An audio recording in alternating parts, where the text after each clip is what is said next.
Nos falando sobre fundamentos da unidade cristã. Ou seja, nós já falamos 4 pontos, né? Primeira unidade, o primeiro fundamento dessa unidade, a unidade do corpo. Ou seja, nós somos um só corpo. Segundo fundamento dessa unidade é a unidade de espírito. Um só espírito. Terceira unidade terceiro fundamento dessa unidade é a unidade de propósito. Uma só esperança. Nós falamos quarta-feira passada. E hoje nós vamos entrar no quarto fundamento da unidade da fé. Quarto fundamento. Está aí no capítulo de número 4, capítulo 4, versículo 5 de Efésios. Ou seja, quarta fundamento da unidade da fé. Diz, um só Senhor. É o versículo 5 de Efésios 4. Fala de unidade de autoridade. Uma unidade de autoridade. Ou seja, esta unidade de autoridade, ela se resume em um só Senhor, que todos nós cremos. Há um só Deus, Pai, e há um só Senhor, que é Cristo. Então a nossa autoridade, a nossa unidade na autoridade, ela se resume em Cristo Jesus, nosso Senhor. Quem é o Senhor da igreja? Uma pergunta. Quem é o Senhor da igreja? Jesus. Ele é o Senhor da igreja. Não é Pedro, como muitos dizem que Pedro, que Jesus passou a autoridade para Pedro, que Pedro foi o primeiro papa e não sei o que lá mais e tal. Não, a autoridade da igreja. Ou seja, o Senhor da igreja é o Senhor Jesus. Não é senhora, não é Paulo, não é Tiago, não é João, não é Pedro. É Jesus Cristo, a autoridade da igreja. Jesus Cristo é o Senhor da igreja. Efésios 1, 22 e 23. Olha aí para os irmãos ver. Efésios 1, 22 e 23. Diz assim, e sujeitou todas as coisas a seus pés, e sobre todas as coisas o constituiu como cabeça da igreja, que é o seu corpo, plenitude daquele que cumpre tudo em todos. Então, Cristo, Ele é o quê? O Senhor da igreja, é o cabeça da igreja, que sujeitou todas as coisas em si, em seus pés, sobre todas as coisas, e constituiu como cabeça da igreja. Ele é o cabeça da igreja. Então a autoridade da igreja não está no corpo. A autoridade da igreja está na onde? Na cabeça. O corpo não funciona sem a cabeça. E o cabeça é Cristo, e Cristo é o Senhor da igreja. Se Jesus é o Senhor, nós somos o quê? Servo. Nós somos servos. E o servo não veio para ser servido, mas veio para quê? Para servir. Nós somos chamados para servir. Nós somos chamados para servir. E não ser servidos. Então Jesus, Ele é o cabeça da igreja, Ele é o Senhor da igreja, Ele é, a autoridade maior na igreja. O senhorio de Cristo não é um princípio, e sim a base dos princípios do reino de Deus. Então, o senhorio de Cristo não é um princípio, como nós temos vários princípios bíblicos. Ele não é um princípio, ele é o principal princípio, é a base de todos os princípios no reino de Deus. Porque imagina bem, não tem como nós fundamentarmos a nossa fé em um outro princípio bíblico, a não ser fundar a nossa fé. A nossa fé é fundamentada em quem? Na pessoa de Cristo. Nós não estamos fundamentados em milagres, porque se formos fundamentados em milagres, o dia que não acontecer mais milagre na igreja, as pessoas fazem o quê? Elas se desviam. Elas não querem mais. Por quê? Porque elas estavam fundamentadas no milagre. Nós não estamos fundamentados na prosperidade. Por quê? O dia que não tiver prosperidade, a pessoa se revolta. Porque ela não aconteceu o que ela queria. Mas nós não estamos fundamentados em prosperidade, nós não estamos fundamentados em milagres, mas nós estamos fundamentados em Cristo Jesus, nosso Senhor, que é a autoridade maior da igreja. Às vezes as pessoas têm o costume, vem aqui na minha igreja, vai lá na minha igreja. Irmãos, na verdade, é um modo de dizer, mas a igreja, ela é de Cristo. A igreja é do Senhor Jesus. Alguns se apoderaram da igreja, se apoderaram da noiva de Cristo, como se fosse dono da igreja. Mas a noiva é de Cristo, a igreja é de Cristo, e nós somos servos deste senhorio, que é Cristo nosso Senhor. Então veja bem, Jesus é o Senhor absoluto de todas as coisas, inclusive da nossa vida. Jesus é o Senhor absoluto de todas as coisas, inclusive da nossa vida. Agora, preste atenção. Quando nós temos uma pessoa por Senhor nosso, Ele tem autoridade máxima sobre nós. Ele tem autoridade. Ele manda. Ele direciona. Ele dá o rumo, Ele dá a direção. Será que nós estamos tendo Jesus como Senhor mesmo da nossa vida? Nós estamos tendo Jesus como Senhor da nossa caminhada, da nossa jornada? Porque se não tivermos, veja aí, né? Quando o senhorio de Cristo, Jesus é o Senhor absoluto de todas as coisas, inclusive das nossas vidas. Toda a autoridade da igreja está na pessoa de Jesus Cristo. Na pessoa de Jesus. É por isso que Jesus falou assim, que as portas do inferno não prevalecem contra quem? Contra a igreja. Por que não prevalece? Porque Jesus é o Senhor dela. E quando Jesus vai dar o trabalho para os discípulos, Ele diz assim, vocês, em meu nome, vocês vão expulsar os demônios.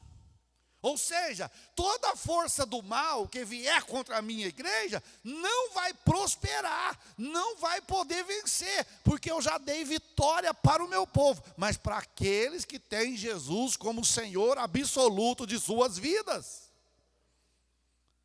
E nós precisamos de ter o Senhor como Senhor absoluto da nossa vida.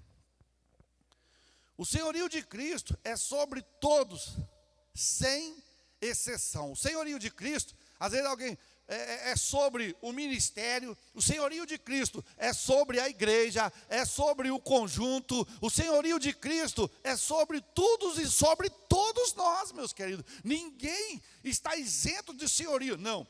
O ministério é intocável, não. O conjunto é intocável, não. O pastor é intocável, não.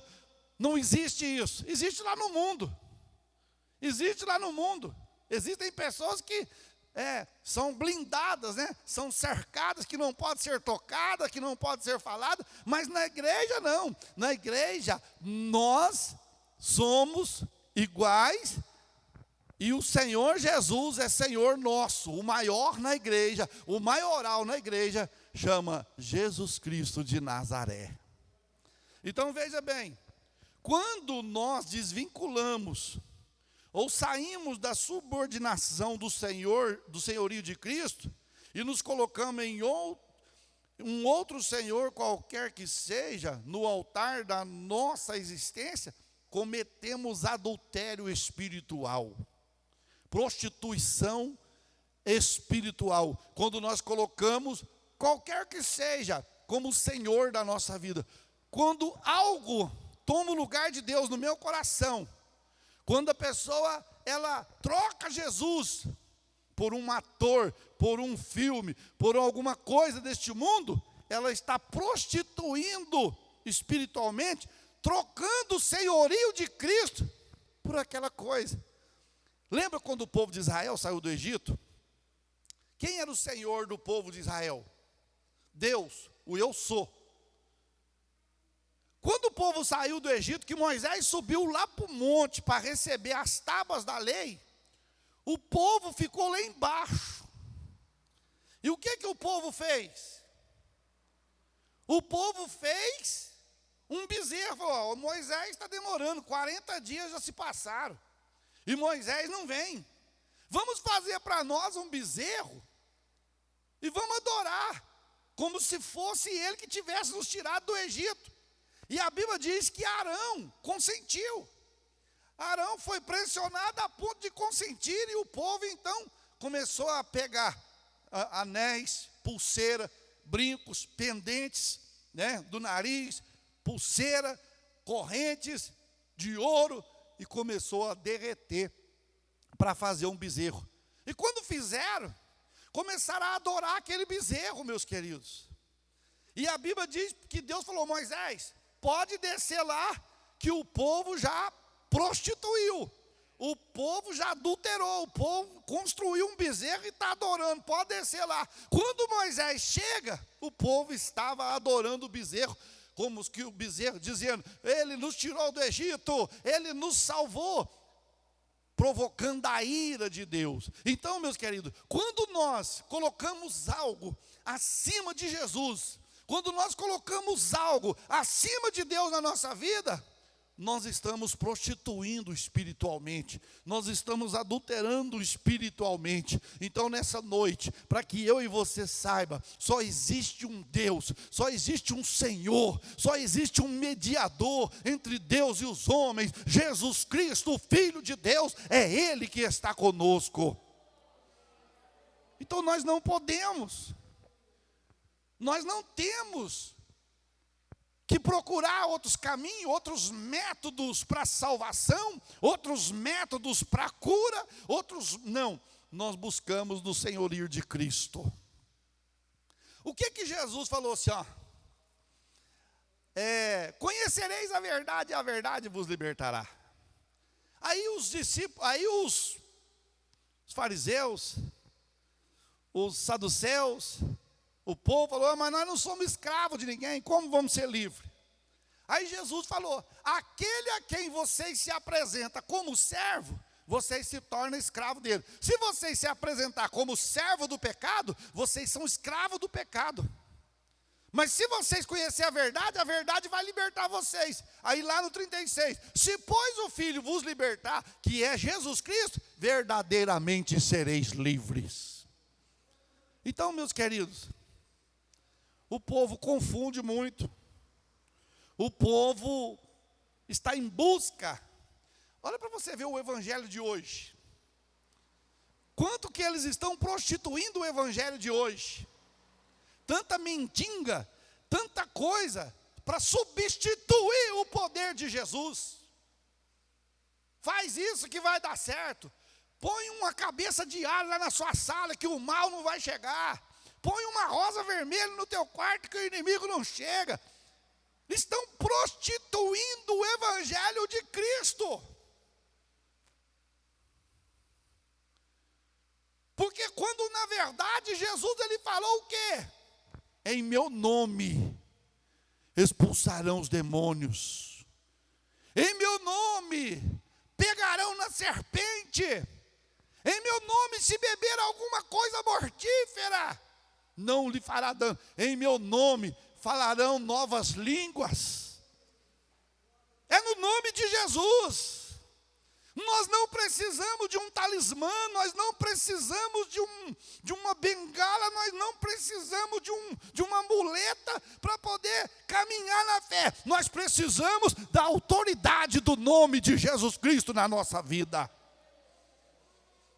Nós precisamos da autoridade do nome de Jesus. Então, a unidade de autoridade está no senhorio de Jesus. A unidade de autoridade está no senhorio de Jesus. Se nos tornarmos servos do Senhor Jesus, a autoridade está sobre a igreja. Mas se nós não submetermos ao senhorio de Cristo, a unidade de autoridade não está no meio da igreja.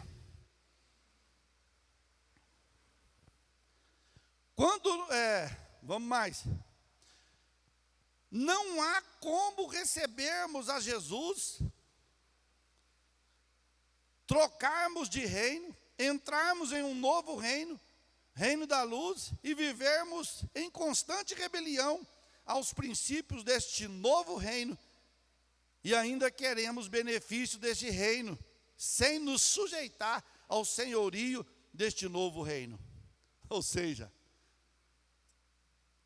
nós queremos benefício do reino de Deus, nós queremos benefício da graça de Deus, nós queremos benefício de Deus sobre a nossa vida, mas nós não queremos nos submeter ao senhorio de Cristo, a fazer a vontade de Jesus. Porque muitos de nós estamos fazendo a nossa própria vontade, muitos de nós estamos fazendo o nosso próprio querer, muitos de nós estamos fazendo o que nós achamos que devemos fazer, e não é certo. Nós temos que fazer o que a palavra de Deus fala. Jesus chama os seus discípulos, em João capítulo 15, versículo 7, ele fala assim, se vós estiverdes em mim, e a minha palavra estiver na onde? Em vós, pedireis o que quiserdes, e vos será feito. Se vós estiverdes em mim, ou seja, se vocês estiverem em mim, e a minha palavra estiver em vocês, vocês podem pedir o que vocês quiserem, que eu vou fazer.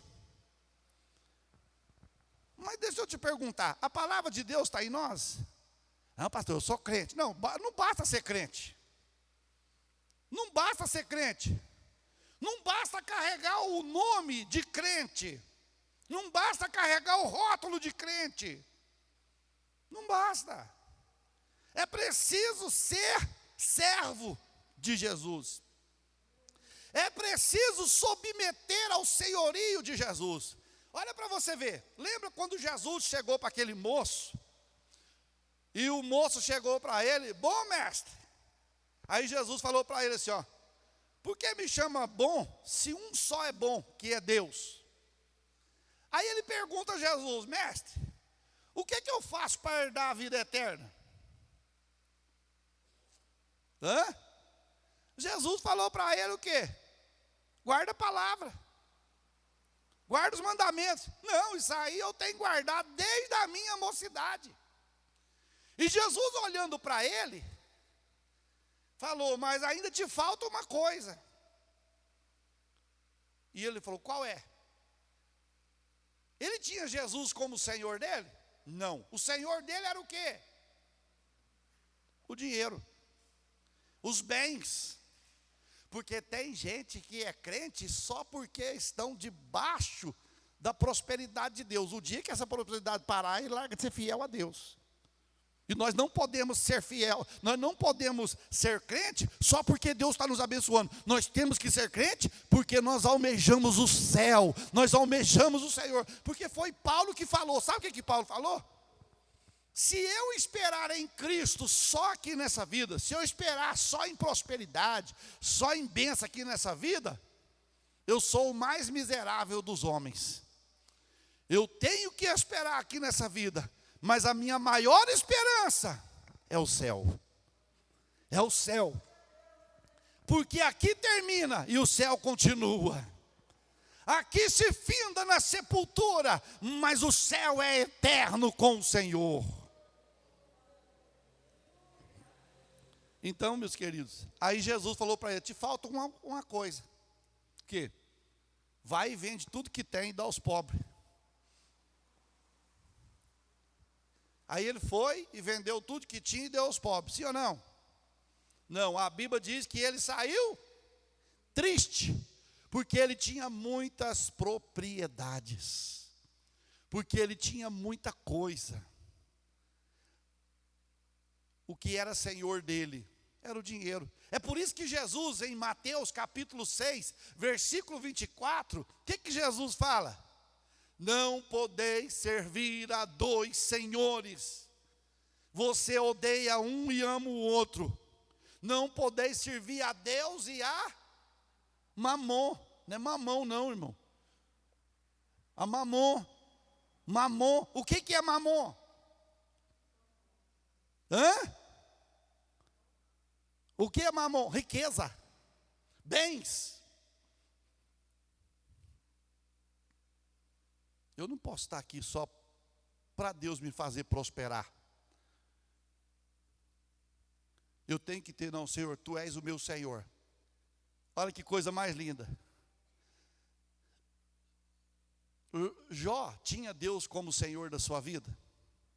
Tinha, por quê? Por que ele tinha? Porque ele aceitou tudo.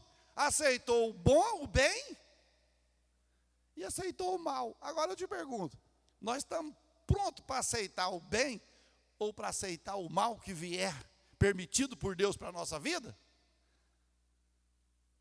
Qualquer luta hoje as pessoas querem desviar. Qualquer lutinha hoje as pessoas jogam culpa na igreja, jogam culpa no pastor, jogam culpa em Deus. Sempre quer arrumar um bode expiatório, quer arrumar alguém para carregar o seu pecado.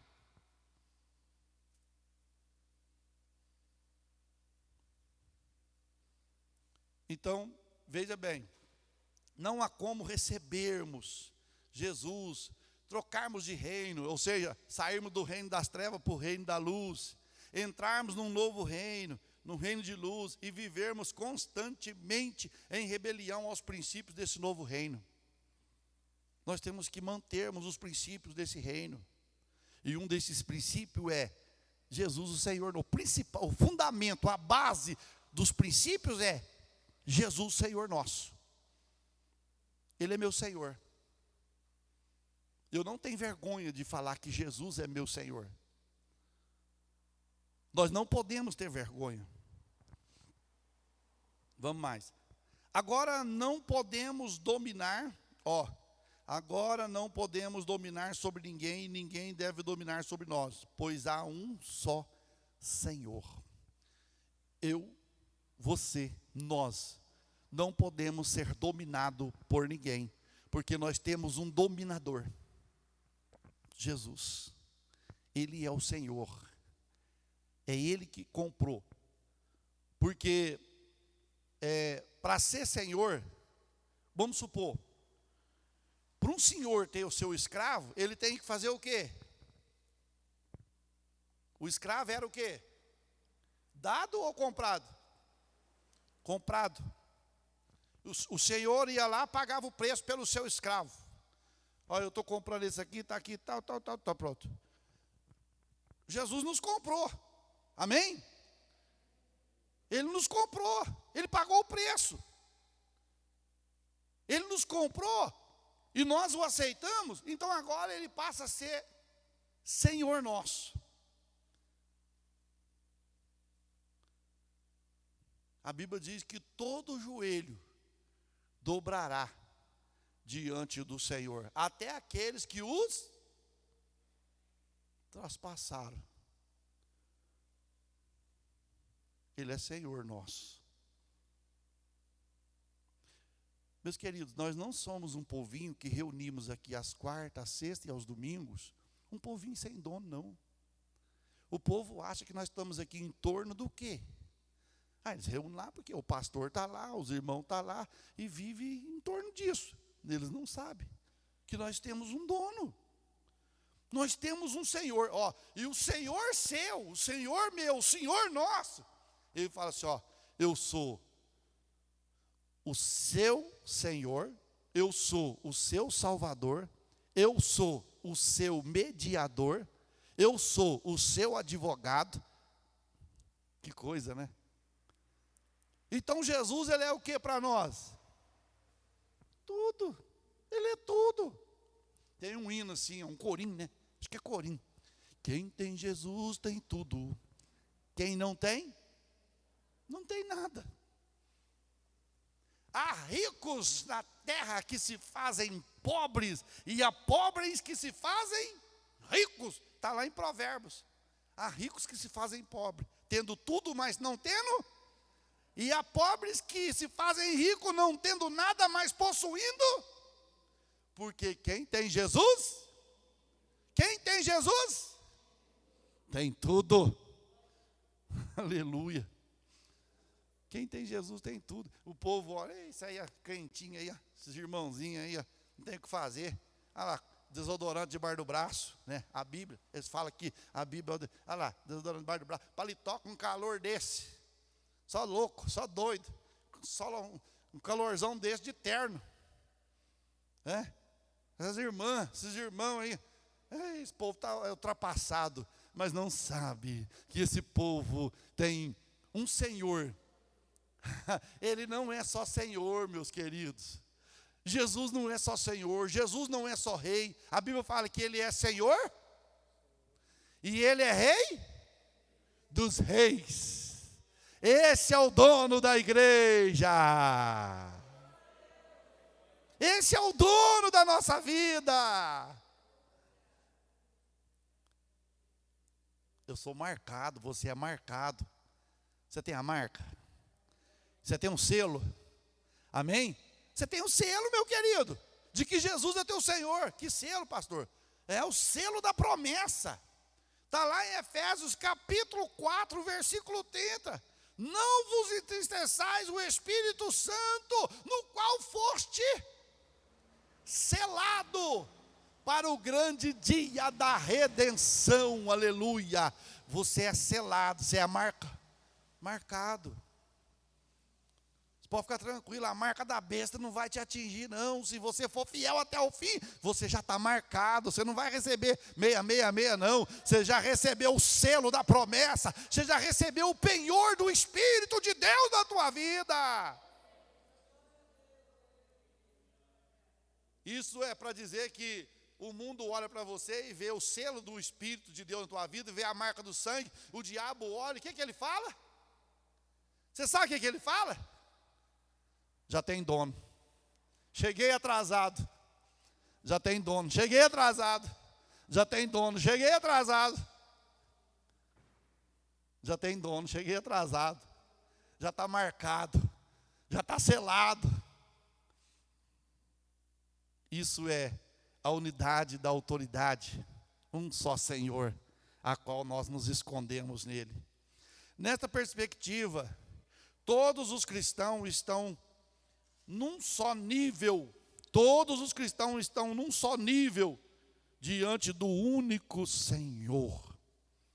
Não adianta, irmãos, crente querer andar empinado na frente de vocês, na frente de mim, na frente. Não adianta. Deus fala, vocês é tudo igual.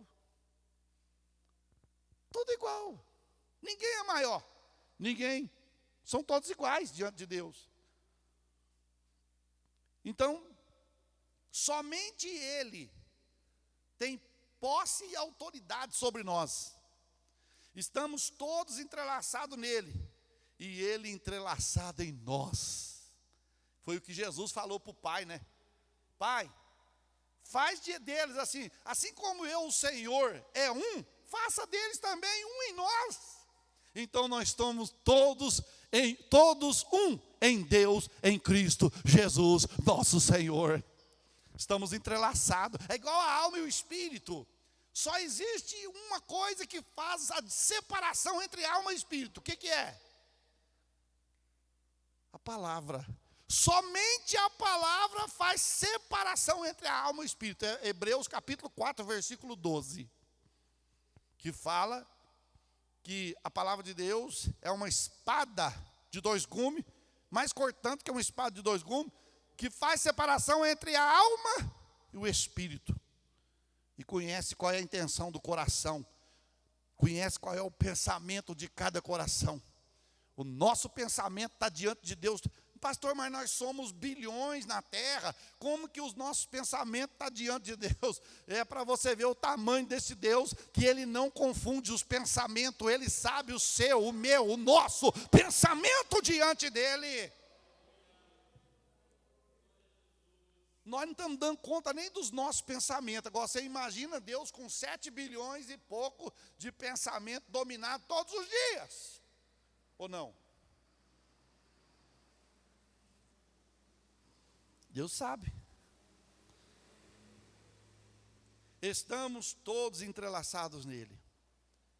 E ele entrelaçado em nós.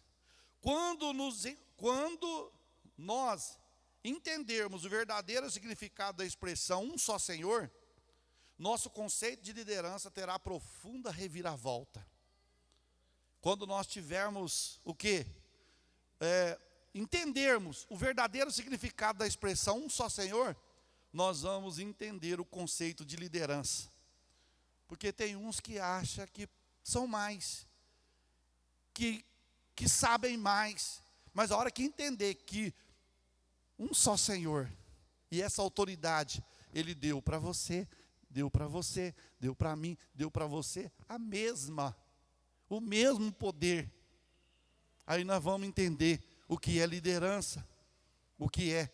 Nossas brigas por posição deixarão de existir, o nosso sentimento de posse será extinto. Quando esse dia chegar, nada mais importará, é certo viver para a glória de Jesus. Então, quando nós reconhecermos, as brigas por posições deixarão de existir. Hoje tem briga de posição no meio do povo de Deus? Sim ou não?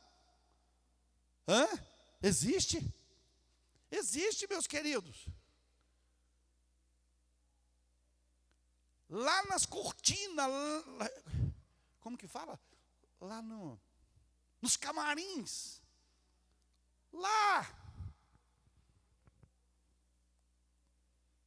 Às vezes estão armando o laço para ver a queda, para ver o tombo, para ver o fracasso. E não sabe que a mesma pessoa que ele está torcendo para cair, foi comprado com o mesmo sangue que ele foi comprado. E você acha que Deus vai deixar barato? Não vai. Deus não vai. Você olha pela Bíblia. O que aconteceu com Amã? Quem conhece a história? O que aconteceu com Amã? Não é o Naamã, não, o Amã. Ele fez o quê? Ele fez uma forca. Para quem que ele fez? Para o Mardoqueu. Ele estava doidinho para pôr Mardoqueu. Você sabe por que Amã queria ver Mardoqueu na forca? É porque Mardoqueu não prostrava diante dele. Todo mundo batia continência, Mardoqueu não. Mardoqueu não batia continência para Amã. Falei, você me paga. E fez a forca. No final das contas, quem caiu na forca? O Amã. Ou seja, se estiverem armando forca para você, e você é fiel a Deus, pode ter certeza, quem vai cair é quem está armando. Porque Deus é o Senhor da igreja, o Senhor do seu povo, e nós vivemos em unidade de autoridade no senhorio de Jesus Cristo.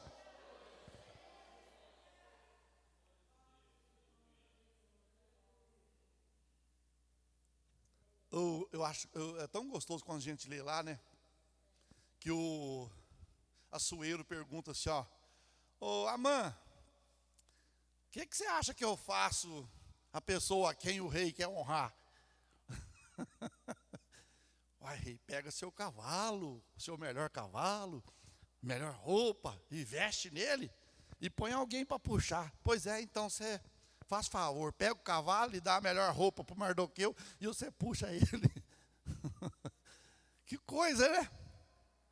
Irmão, se nós formos servos do Senhor, Deus já pegou a nossa briga, e Ele vai dar vitória para nós. Deus já pegou o inimigo tentando armar para você, e Deus diz, pode ficar tranquilo, meu filho, se eu sou o teu Senhor, já caiu tudo por terra, e a minha glória é sobre a sua vida. Glória a Deus. Só então poderemos experimentar e expressar o verdadeiro significado da unidade espiritual. Irmãos, uma igreja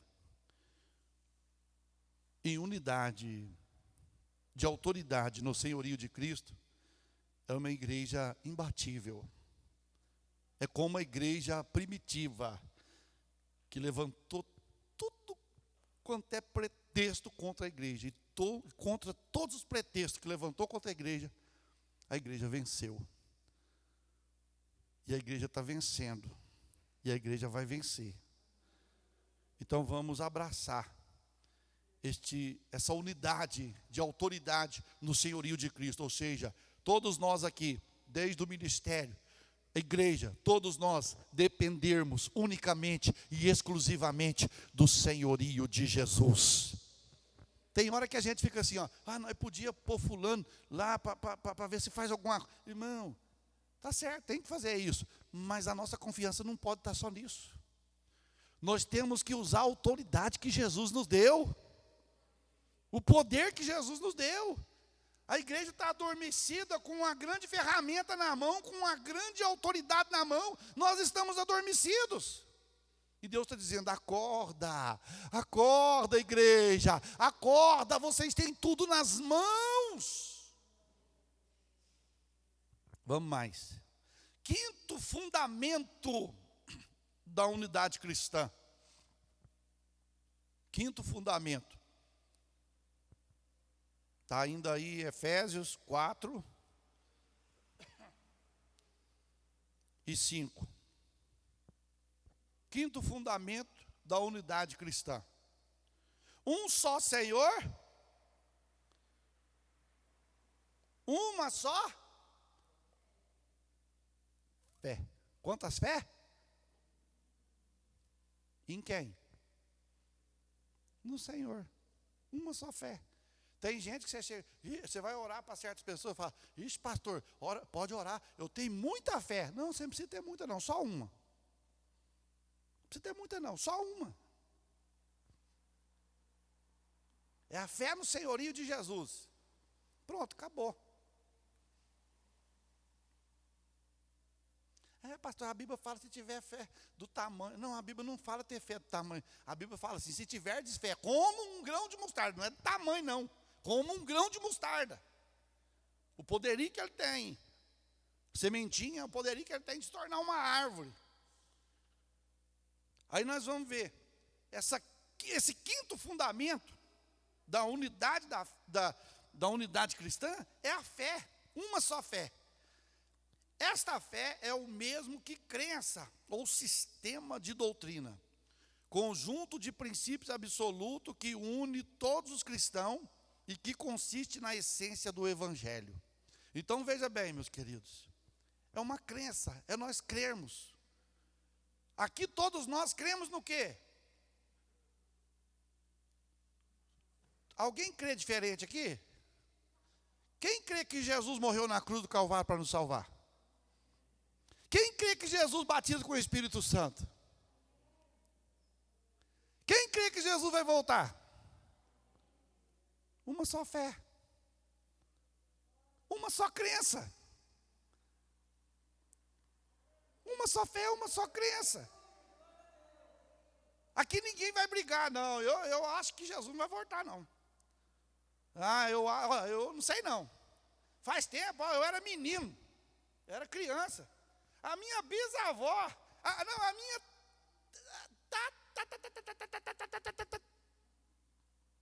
taravó já falava. Aí da minha já passou quantos? E Jesus não veio. João falava que era o quê? A última? Mas que hora que é essa? Já faz 2000 anos. Mas nós temos a mesma esperança de que Jesus vai voltar. Isso é unidade de fé.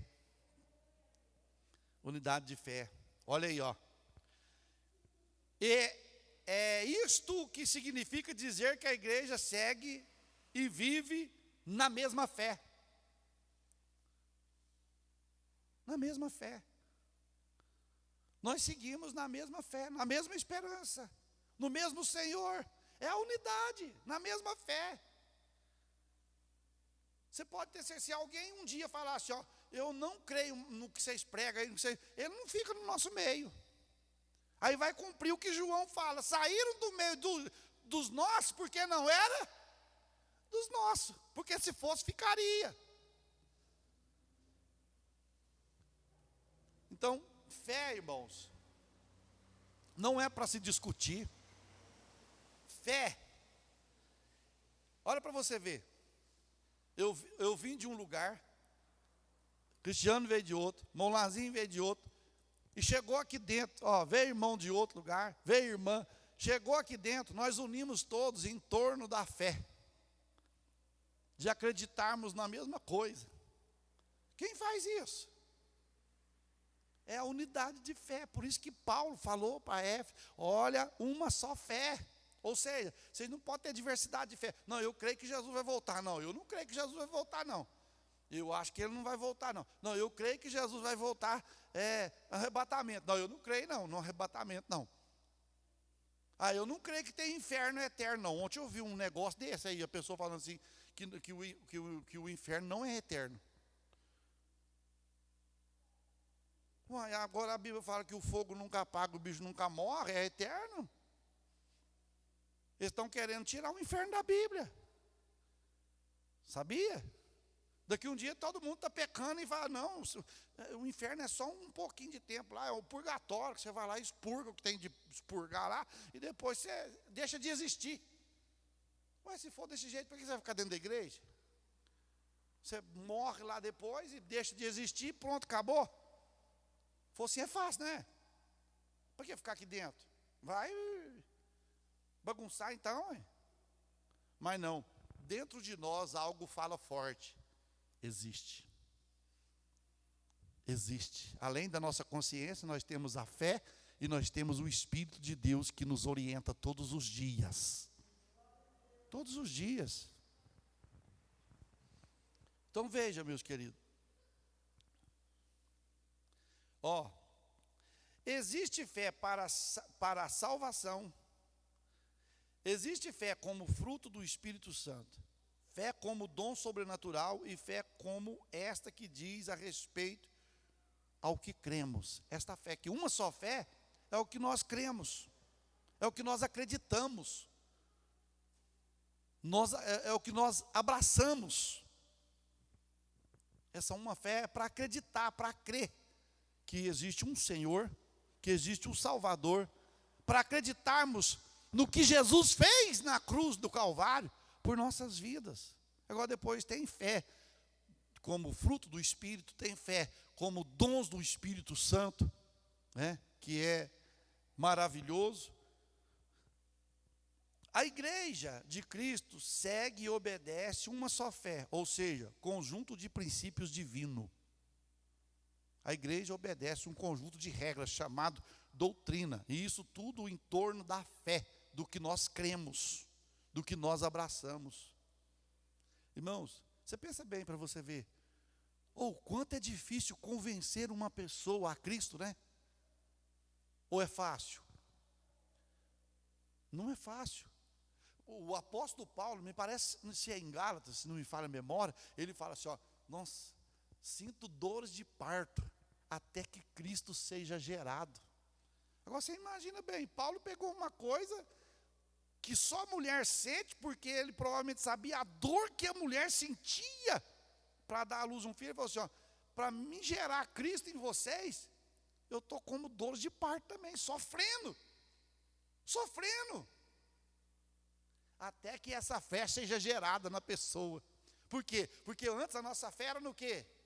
Num Deus de barro, num Deus de madeira, num Deus de gesso, num Deus que não andava, um Deus que não falava, um Deus que não ouvia, um Deus que não apalpava, um Deus que não caminhava, um Deus que não nos carregava, era nós que o carregávamos. Hoje não, nós não carregamos Deus, mas Deus nos carrega. O Senhor nos leva.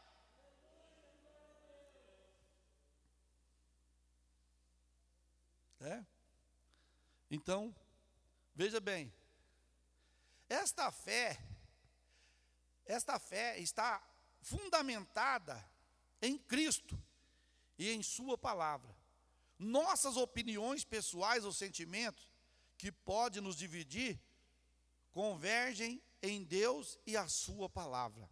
Ou seja, as nossas opiniões, as nossas ideias, os nossos sentimentos podem divergir, nós podemos dividir. Mas quando nós unimos em torno da fé, nós chegamos à conclusão e entramos no mesmo sentimento, no mesmo conceito que a fé nos coloca. Porque quando alguém pregava, Jesus é o único salvador, você precisa entregar a sua vida para Jesus. Aí a gente, mentira, quem me salva é fulana. Eu mesmo falava, é fulana. É fulana que salva. Mas quando você abraça a fé, essa fé para acreditar, essa fé para ter a crença no poder de Deus, aí você vai saber mesmo que é Jesus o Salvador, que é Jesus o Senhor. A fé não é um fim em si mesma, e sim um meio para nos levar a alcançarmos o objetivo. Essa fé, como sinal de crermos, é para nos levarmos o quê? A salvação. Para termos um objetivo. Você chega, quando a gente vai fazer o batismo nas águas com a pessoa, que você está lá dentro d'água, lá no rio, e você pergunta, fulano, você crê que Jesus Cristo morreu na cruz do Calvário para te salvar? Amém, creio. Você promete ser fiel a Ele, sua palavra, enquanto vida você estiver, tal. Amém. Ele passou a crer, ele passou a acreditar, ele recebeu a palavra pela fé, essa fé salvadora, essa fé para salvar. Não é fé como dom e não fé como fruto do Espírito, é uma fé para acreditar, é uma fé para ter a crença na palavra de Deus, para acreditar na palavra de Deus. Veja aqui, Efésios capítulo 4, versículo 13, olha o que Paulo diz. Até que todos cheguemos à unidade do quê? Efésios 4 e 13. Presta atenção, você vê, até que todos cheguemos à unidade da fé. Essa uma só fé. Até que cheguemos até a unidade da fé. E ao conhecimento do Filho de Deus, a varão perfeito, à medida da estatura completa de Cristo. Então, coisa tremenda, meus queridos, que todos cheguemos à unidade da fé, por intermédio de Jesus Cristo. Esta fé, que nasceu em nós, que chegou em nossa vida, até que cheguemos à unidade dessa fé, até que cheguemos a acreditarmos na mesma coisa, no mesmo propósito, na mesma promessa, de nós acreditarmos, de ninguém estar dividido, de ninguém estar diferenciado, todo mundo acreditando no mesmo Senhor, todo mundo acreditando na mesma fé, recebendo o mesmo poder, recebendo o mesmo Espírito, para a glória do nome do Senhor. É gratificante. Olha aí, estamos vendo tanto sendo motivado a fazer o uso da fé, só para receber bênçãos e não para crescer em Deus. As pessoas estão fazendo isso. Os hinos hoje, irmão, são alta ajuda para a pessoa. Você vai fazer isso, você vai receber isso, você vai receber aquilo, você vai receber mais aquilo outro. Não tem hino mais assim de exortação, hino que chama atenção, hino que vem corrigir, é mais de alta ajuda, né? Hoje você está lá embaixo, amanhã você está lá em cima, o mundo é uma roda gigante, hoje você está lá embaixo, amanhã você está lá em cima, e quem estava lá em cima, amanhã vai estar lá embaixo, e quem te pisava na goela, amanhã você pisa na goela dele, e assim por diante.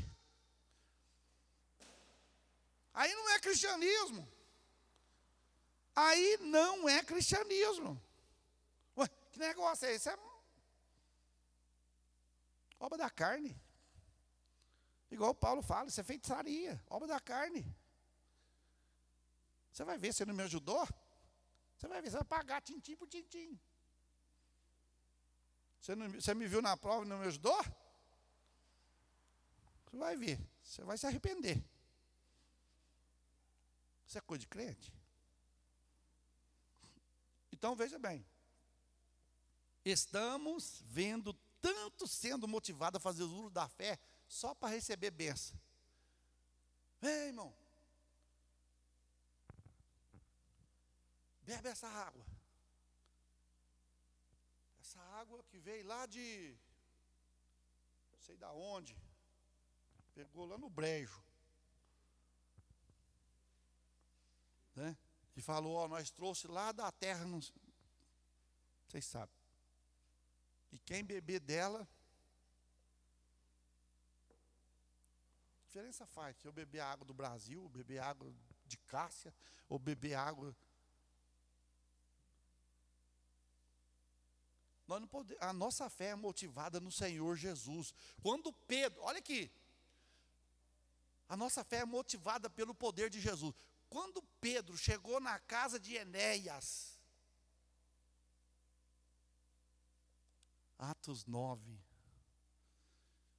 Quando Pedro chegou na casa de Enéas, fazia quanto tempo que Enéas estava na cama? 8 anos. 8 anos ele estava na cama. Paralítico sem poder andar. Pedro chegou na casa dele. E o que Pedro falou?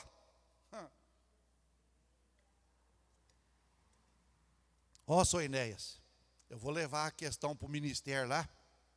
E nós vamos fazer uma campanha de 7 dias. O senhor vai andar. Foi assim, não foi?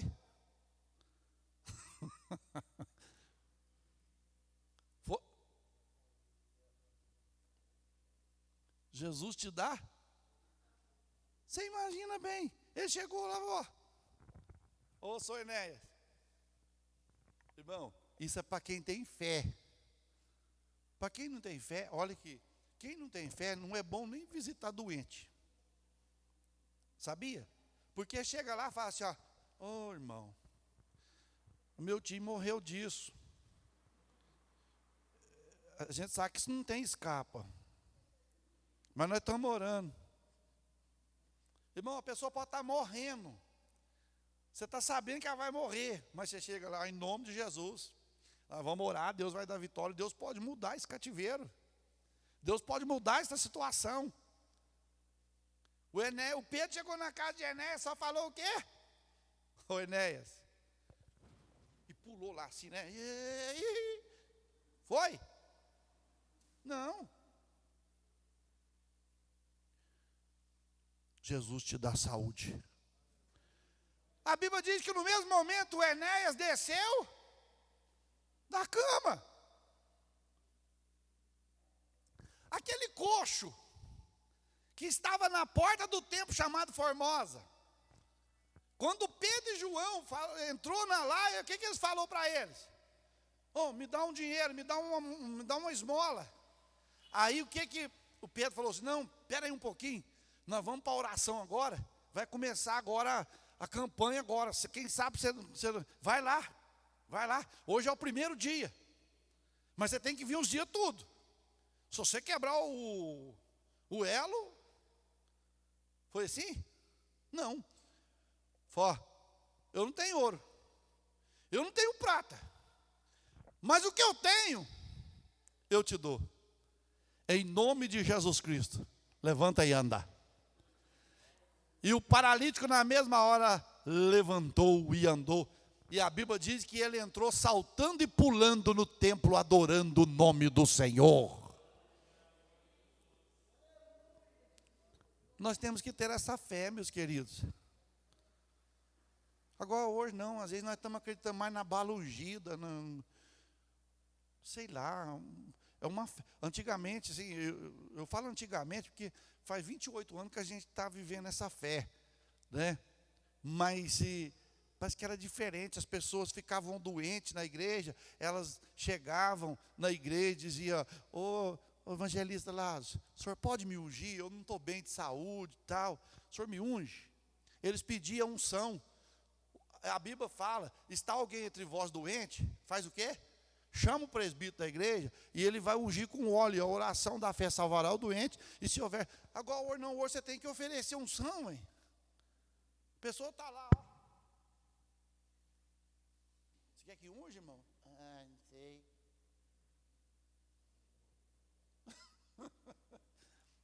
Será que está começando? Será que vai ungir para me encomendar? Será? Será que está encomendando a minha... O duro é que você ungir um outro e ele morrer, os outros nunca mais que a unção. Porque a unção pode ter o efeito de Deus curar e pode ter o efeito de Deus recolher. E se Deus recolher, os outros vão ficar de olho. O pastor vier aqui, vidrinho do meu lado, ó. Estou fora. Eu estou fora. E a Bíblia fala, está alguém entre vós doente? Chama o presbítero da igreja. Ore com óleo, ungindo em nome do Senhor. E a oração da fé salvará o doente. E se ele tiver cometido pecado, ser-lhe-ão perdoado. Porque a oração de um justo pode muito seus efeitos. Isso é fé, meus queridos. Hoje as pessoas não pedem mais. As pessoas pedem. Ô pastor, unge o meu carro. Ô pastor, unge a minha casa. Ô, a unção é para ungir, é pessoa. Não, mas eu fulano lá unge o carro. A Bíblia não manda. Ungia-se utensílios, ungia-se peças no Antigo Testamento. No Novo Testamento a ordem é ungir pessoas. Eu posso, pastor, eu comprei um carro, o senhor unge o meu carro. Pessoas, eu ungi o seu carro novinho, motor zerinho. Eu ir lá despejar óleo nele. Você já para lá na rua, o carro pinga o óleo, fala, vixe, o carro novinho está vazando. Não é óleo de unção. Não é para isso não. É para ungir, para curar. Ô pastor, unge para Deus abrir a porta. A unção não é para abrir porta. A unção é para cura, para enfermidade. Então, meus queridos, veja aí. Estamos vendo tantos sendo motivados a fazer uso da fé só para receber bênçãos, não para crescer em Deus. Tendo um comportamento de meninos, pois envolvem em competições para realizações miraculosas e disputa que resultam em decepções e traumas. Pessoas que usam, que não têm essa fé, a unidade da fé. Uma certa vez fizeram uma cruzada num determinado lugar e mandaram levar os doentes, paralíticos, cegos. Não vou falar a cidade não. E levaram, irmãos. Não, o homem lá é ousado, e o homem faz mesmo, a fé estava mais no homem do que em Deus. Não, mas ele é ousado, ele faz mesmo, e a propaganda estava em torno disso. E o colega nosso foi lá na vizinha, pegou o filho dela que era paralítico, levou, hoje ele vai voltar andando, pode largar essa cadeira de roda. E levou, irmão. E esse pastor pulou, e esse pastor gritou, e esse pastor o resto cansou. Ficou todo mundo do jeito que estava. Agora aquele que passou lá na casa da mulher e falou que ia levar ele curado, tinha que levar ele de volta. E levar de que jeito?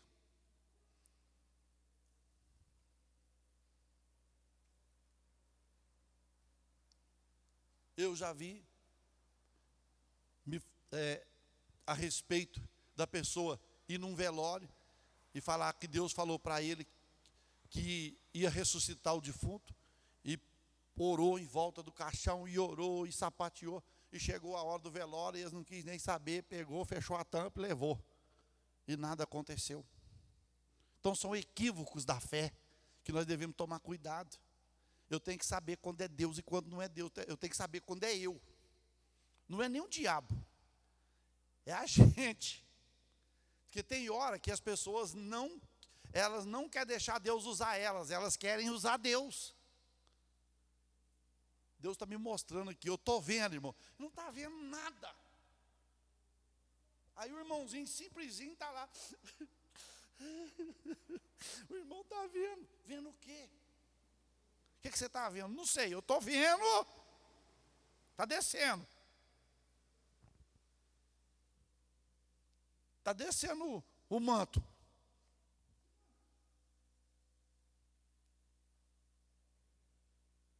Que manto? Para enganar. É por isso que eles falam que a gente não tem fé. É lógico que a gente não tem fé. Como é que eu vou estar numa coisa que não é verdade? E tem aquele simplesinho que chora ainda, irmãos. Ah, pastor, o senhor é incrédulo. Não, se eu fosse incrédulo, eu não estava na fé até hoje. E quantos que acreditou nessas coisas não estão mais na casa de Deus? É visões que nunca viram. É coisa que nunca viram. Deus mesmo falou, ó, esses profetas estão falando de visões, dizendo que sou eu, mas não são visões minhas. E não são sonhos meus. Deles mesmos eles estão falando. Então, a gente tem que tomar cuidado. Depois vem o preço, aí depois vem o preço. Aí, eu não sei o que eu estou passando. Toda a vida fui usado na mão de Deus. Agora eu não sei o que eu estou passando agora. Mas é recibo. É o... Como é que chama aquele negócio que vem todo mês? Fatura. Você não compra, não vem? Então, tudo que a gente faz também, que Deus não está no negócio e a gente fala que é Deus, a fatura vem. Como é que a gente vai pôr Deus numa coisa que Deus não dá? Falar que é Deus. É uma coisa eu falar, irmão, eu estou vendo um anjo aqui agora, ó. Está aqui, ó, está aqui, ó, está aqui, ó, está aqui, ó. Tem gente que vai acreditar. Mas eu não estou vendo. Então, muita gente usa a fé para isso, para essas coisas. Vemos de um lado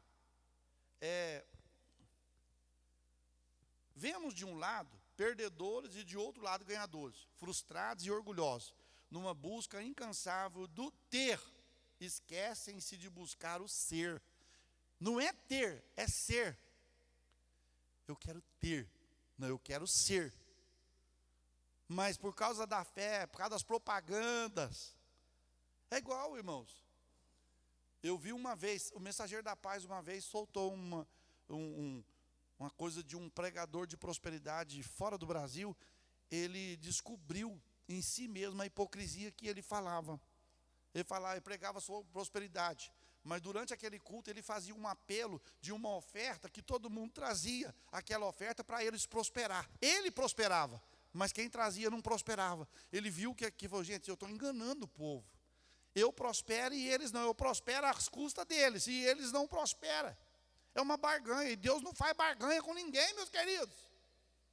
Deus não faz barganha. Deus não faz troca. Ó Deus, tem gente que fala, irmão, você tem que, faz que você vê, dá 100 que amanhã Deus te dá 200. Então Deus está pagando mais que é o juro do banco. 100% aí. Aí todo mundo investiu, aí. Vamos investir na igreja.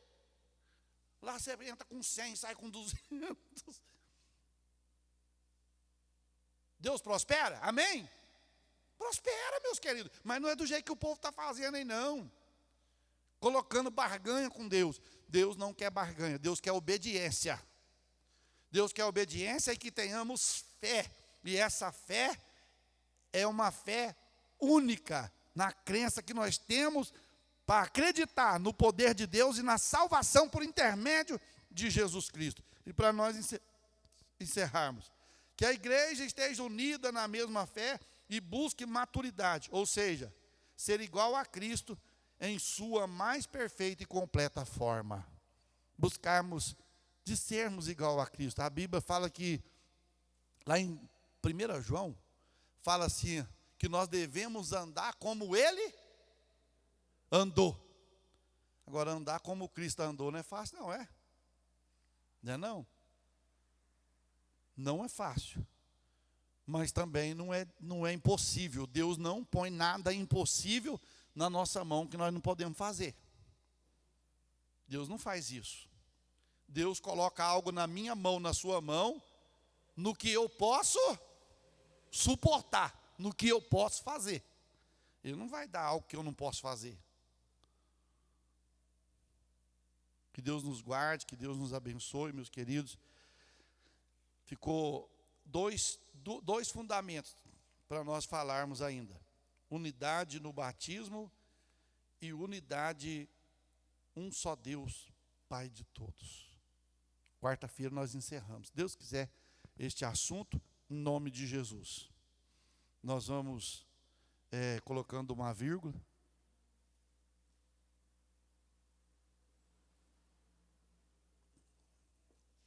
Sexta-feira nós temos